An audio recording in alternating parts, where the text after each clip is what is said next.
Assalamualaikum warahmatullahi taala wabarakatuh. Salam sejahtera. Hari ini kita akan belajar latih diri 8.10. Okey, ini adalah latih diri terakhir untuk bab vektor. Ada 2 soalan sahaja. Dan soalan yang pertama ni, sebuah kereta mainan berada di titik A, iaitu -3, -2. Kereta itu kemudian digerakkan dengan halaju mala 2I tolak 3J cm per saat. Ini adalah halaju, okey. Cari vektor kedudukan kereta mainan itu selepas 2.5 saat. Boleh tak kamu bayangkan apa yang berlaku di sini? Nana, kita kena tumpu perhatian hari ni, Nana. Sebab soalan ni agak pelik sikit. Jadi dia tak macam yang biasa, sebab kita nak menyelesaikan masalah yang melibatkan vektor. Okey, kereta mainan bermula dengan kedudukannya di sini, iaitu -3, -2. Kereta itu kemudian digerakkan dengan halaju mala.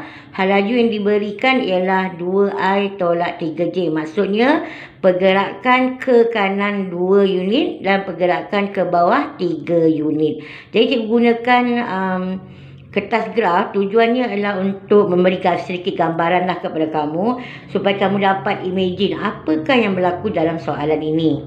Okey, sekarang ni kita diminta cari vektor kedudukan kereta mainan itu selepas 2.5 saat. So, selepas 2.5 saat apa jadi? Okey, kita mulakan dengan kedudukan asal, iaitu -3, -2.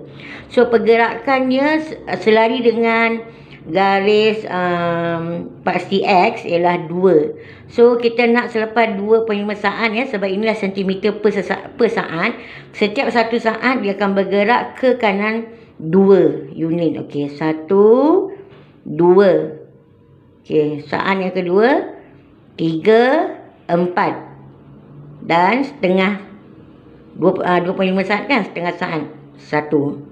Jadi pergerakan selari yang pasti X ialah sebanyak 5 unit. 1, 2, 3, 4, 5. Kemudian pergerakan ke bawah, iaitu -3. Mari kita kira saat yang pertama. 1, 2, 3. Okey, kita turun sikit lagi. Saat yang kedua, turun 3 lagi. 1, 2, 3. Okey. Dan akhir sekali kita akan bergerak setengah daripada 3, iaitu 1,5 lah. 1,5 cm. Okey. 3 cm, 3 cm, 1,5 cm. Jumlahnya ialah 7.5 ke bawah. So, -7J. Okey. Maka kedudukannya, iaitu koordinatnya ialah, cuba tengok. Apakah koordinatnya? 2. Okey. Turun ke bawah. -9.5. Ini gambaran, okey. Sekarang kita juga boleh kira dengan menggunakan kaedah vektor ni ya. Gunakan vektor laju. Kedudukan asal -2, -3, -2. Kemudian dia bergerak dengan menggunakan halaju -2I tolak 3J dalam masa 2.5 saat. So, 2.5 darabkan dengan halaju ni. Kita darabkan dan kita pemudahkan. So, sama tak koordinat dia? Sama je kan? So, ini adalah pengiraan tanpa gambaran. Dan ini adalah pengiraan dengan gambaran, supaya kita, kadang-kadang kita nak faham tu kita kena ada buat gambar aja kan. Okey. Beginilah caranya untuk menjawab soalan nombor 1. Latih diri 8.10. Muka surat 235. So, jadi kamu boleh buat pilihan lah, sama nak gunakan bentuk gambar aja ataupun bentuk pengiraan. Okey. Seterusnya soalan nombor 2. Vektor kedudukan bot A R jam selepas meninggalkan pelabuhan O ialah T 30.15, manakala Vektor kedudukan buat B ialah 55 tambah tambah A 10 tambah T 10. Tentukan halaju buat A dan buat B. Adakah kedua-dua buat itu dapat bertembung? Untuk soalan nombor 2 ni, kita telah diberikan A dan kedudukan A dan juga B pada masa T. Ya. Jadi kita diminta mencari halaju untuk kedua-dua buat A dan B. Di sini kita dah dapat dah apakah vektor halajunya, ya. Sebab halaju mesti ada berkaitan dengan T. Jadi halaju untuk buat A ialah 30, 15 dan buat B ialah 10. So kira-kira kita halaju sudah tahu, tetapi adakah dua buat ini akan bertembung pada semasa dia bergerak, ya? Jadi cikgu gambarkan benda ni dengan menggunakan graf yang cikgu dah lukis ni, ya. Okey, selepas katalah T tu lah 1 jam. Selepas 1 jam daripada titik O ke titik ni, kita dapat kedudukan buat A, iaitu 30/15, ya. Diberi gerakannya 30/15 untuk jam yang pertama. Jam yang kedua 30 lagi 15. Jam yang ketiga 30/15 dan jam yang keempat 30/15. Okey.